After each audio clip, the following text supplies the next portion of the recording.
दोस्तों आज हम बात करने वाले हैं 30-40 साल पहले के गांव के जीवन के बारे में। दोस्तों उस वक्त गांव के लोगों की जिंदगी उतनी आसान नहीं हुआ करती थी जितनी आजकल है। सुबह उठते ही सभी लोग अपने अपने काम पर लग जाया करते थे।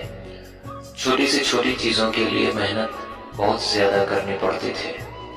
मेहनत बहुत ज्यादा थी लेकिन सुकून भी था। दोस्तों उन दिनों गाँव में ज्यादातर खपड़ेल और छप्पर की मकान हुआ करती थी। आंधी और बारिश का मौसम आने से पहले इन कच्चे मकानों को ठीक किया जाता था और अगर मकान ज्यादा पुराना हो जाता था तो उस पर नया छप्पर लगाया जाता था।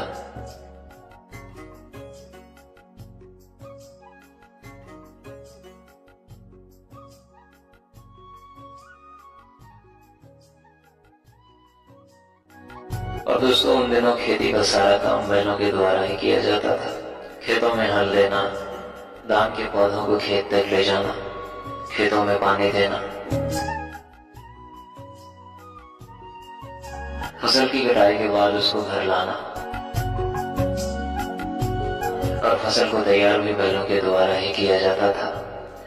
खेती के अलावा कहीं जाने आने के लिए बैलगाड़ी और शादी में बारात भी बैलगाड़ी से ही जाया करते थे। और दोस्तों उस समय गन्ने का रस भी बैलों के द्वारा ही निकाला जाता था।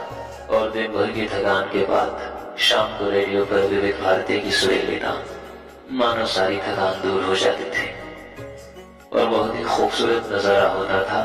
वो बुजुर्गों की लगी चौपाल, इधर उधर की बातें और आने जाने वाले लोगों को टोकना और चारा मशीन से घास को काटकर पशुओं को बड़े ही प्यार से खिलाना और थोड़ी सी पानी निकालने के लिए मेहनत बहुत ज्यादा करना।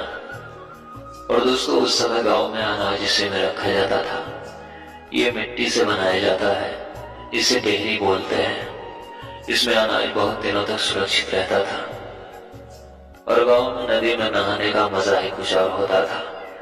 गर्मी के मौसम में एक भी दिन नदी में नहाए बगैर नहीं गुजरता था।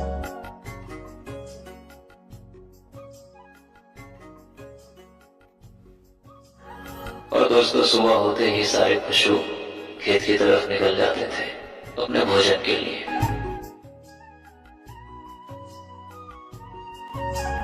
और दोस्तों रोज शाम के वक्त गांव में बाजार लगती थी। दिन भर काम करने के बाद लोग शाम को बाजार जाते थे सब्जियां खरीदने। वो शाम के वक्त लगने वाली बाजार का दृश्य ही कुछ और होता था। और दोस्तों ये छपरी का छोटा सा घर खेतों में बनाया जाता था ताकि यहाँ बैठकर सभी किसान अपने अपने खेतों की देखभाल कर सके। खुले मैदान में ठंडी हवाओं के बीच यहाँ बैठने का मजा ही कुछ और होता था।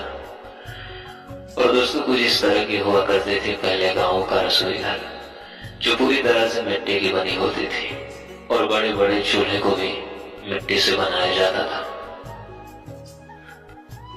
और दोस्तों इसे हंसिया बोलते हैं। गांव में सब्जियों को काटने के लिए इसी का प्रयोग किया जाता है। और दोस्तों गेहूं की फसल की तैयारी के बाद जो भूसा निकलता था उसको ऐसे ही भूसा घर में स्टोर किया जाता था गाय बैल और भैंसों को खिलाने के लिए।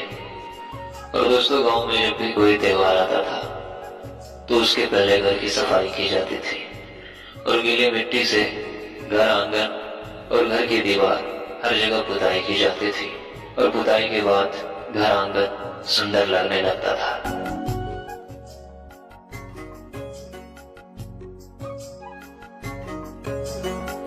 और दोस्तों उस समय जब गांव की महिलाएं कुएं से पानी भर के लाते थे तो उसको मिट्टी के घड़े में स्टोर करके रखा जाता था खाना बनाने और पीने के लिए। और दोस्तों जब कुएं में बाल्टी गिर जाती थी तो उसको इसी कांटे से निकाला जाता था। इसको हर जगह अलग अलग नाम से जाना जाता है। आप लोगों के यहाँ इसे क्या बोला जाता है कमेंट में जरूर बताना। तो दोस्तों आज के लिए बस इतना ही।